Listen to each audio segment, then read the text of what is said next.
it's never going to go away. All right, Wade, go ahead. All right, yeah, build a wall, make it 500 feet tall or however big you want to make it. I want to build one on the Canadian border too. I don't want the Canadians coming across either. I don't think actually too many Canadians actually come across, but just build a big old gigantic wall and have everybody have some military stand there with snipers and just shoot them as they try to come across, I guess. Okay, that's very realistic. Okay, yeah, okay, what I do is, build build a wall. Obviously, we really haven't, put too much money into that. And of course, more border patrol. And I do support closing our borders. Not completely. Not only to try to stop the illegal immigrants from crossing over. And, yeah, that's about it for now. So yeah, go ahead, Zach.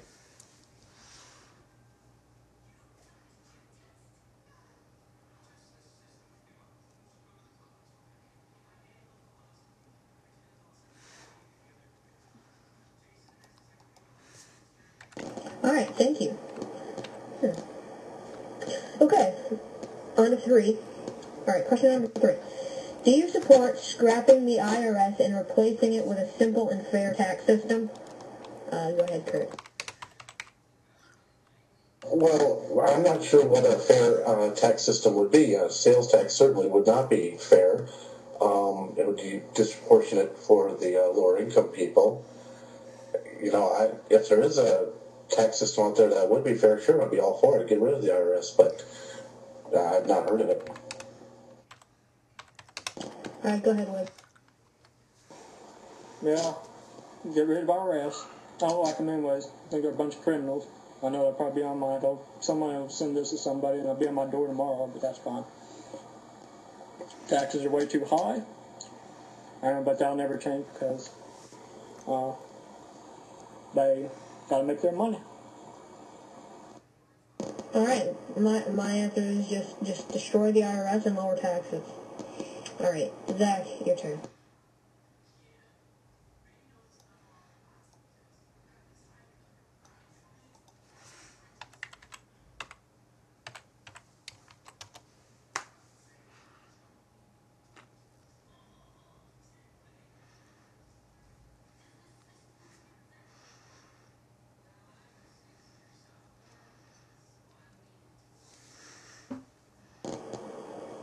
Zach. Okay, thanks. Okay.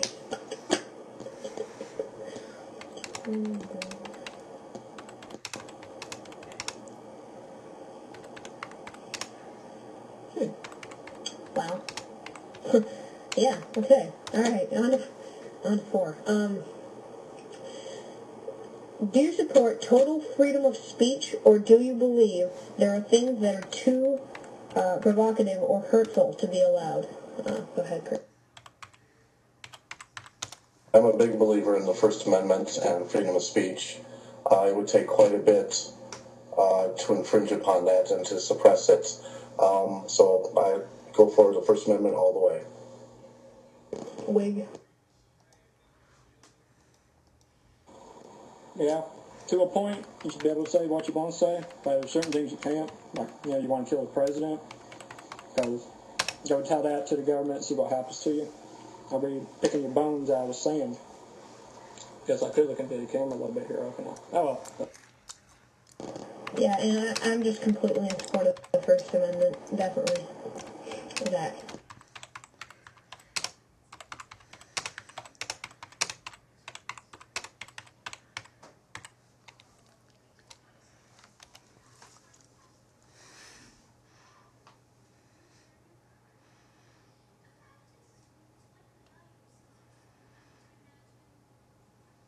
Alright, thank you. Alright, on to 5. Do you believe that poorly performing teachers should be subject to firing, just as poorly performing workers in any job are in? Can you, undock? Oh, Zach wants me to read his answers.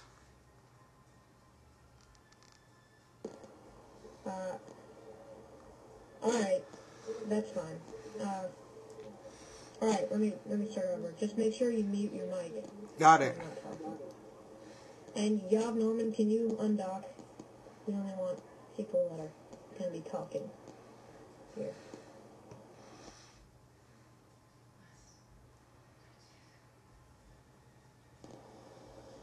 Please? Okay.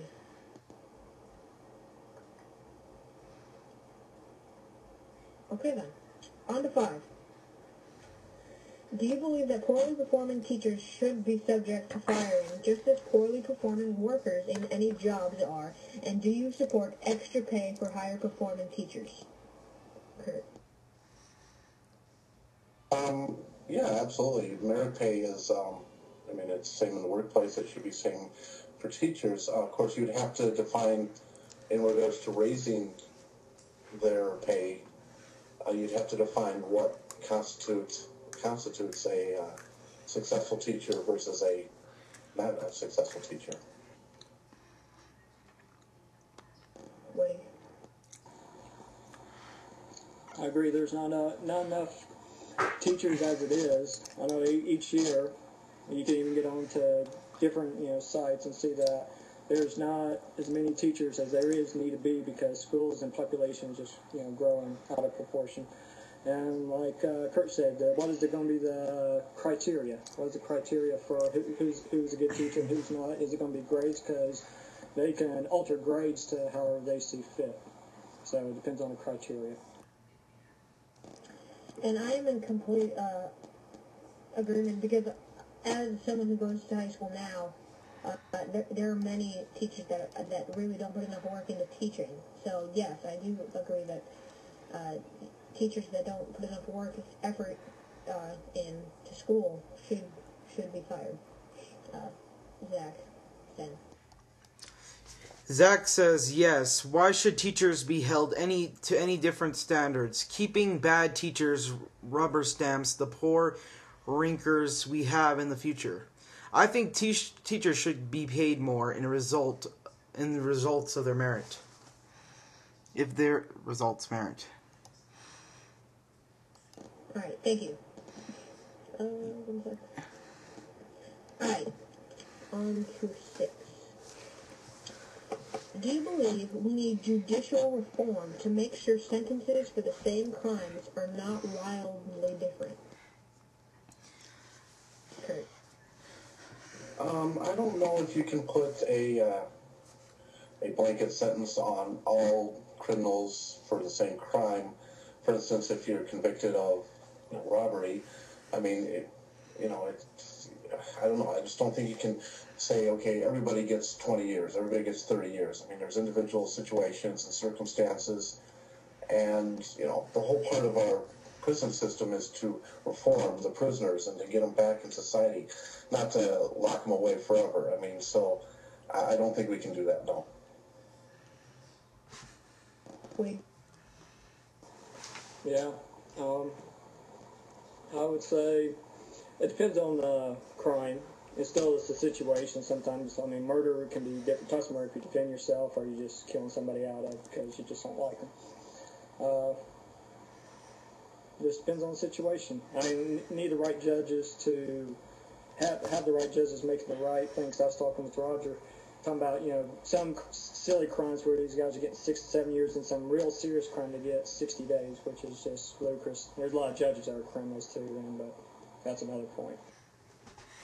I say no, and it says not wildly different, because if they're within a few years or maybe 5, 10 years top, it's fine. But if it's like 20 years, 30 years, or death over like 50 years, that shouldn't happen.